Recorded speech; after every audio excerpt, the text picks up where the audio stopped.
same time, Zimbabwe has extended its lobbying to have sanctions imposed by the United States and the United Kingdom lifted, imploring President Uhuru Kenyatta to utilize Kenya's membership in the Security Council to have the countries lift sanctions.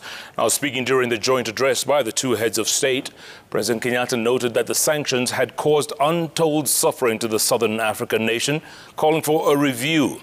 Barely a week ago, the United States extended its sanctions, saying President Emmerson Mnangagwa, who took over from Robert Mugabe, had failed to honor a pledge to institute political and economic reforms.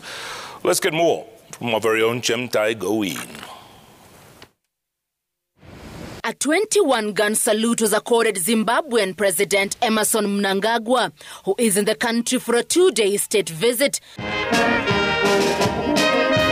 Mnangagwa was a man on a mission. For close to 20 years, Zimbabwe has been ranked among the most repressed and struggling economies. This worsened by sanctions instituted by the United States and the United Kingdom.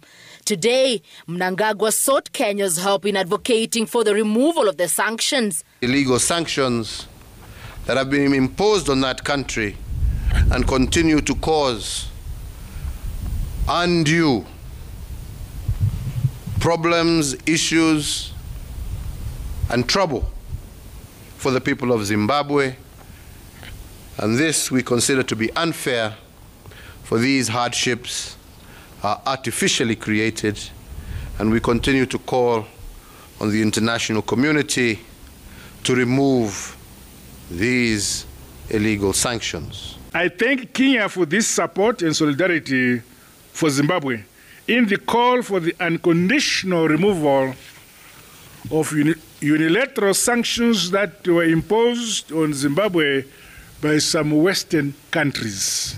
The United States imposed sanctions on Zimbabwe in 2002 in reaction to violence and intimidation leading up to that year's election. 5 days ago, President Joe Biden further extended the sanctions, accusing Mnangagwa's administration of engaging in several human rights violations. During a closed-door meeting session where the heads of state engaged in bilateral talks, several memorandums of understanding were signed as part of deepening the cooperation between the two countries.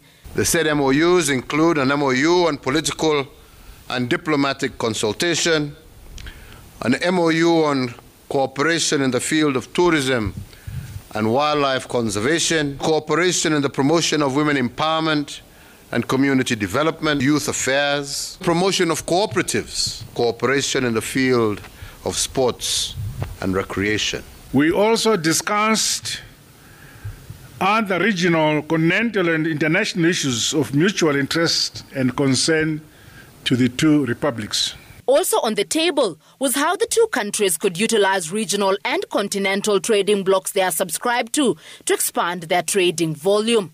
Besides seeking President Uhuru Kenyatta's charm offensive in lifting sanctions imposed on Zimbabwe by other Western nations, Mnangagwa's visit to Kenya is also set to boost the economic cooperation between the two nations. Chemtai Gowin, Citizen TV, State House, Nairobi.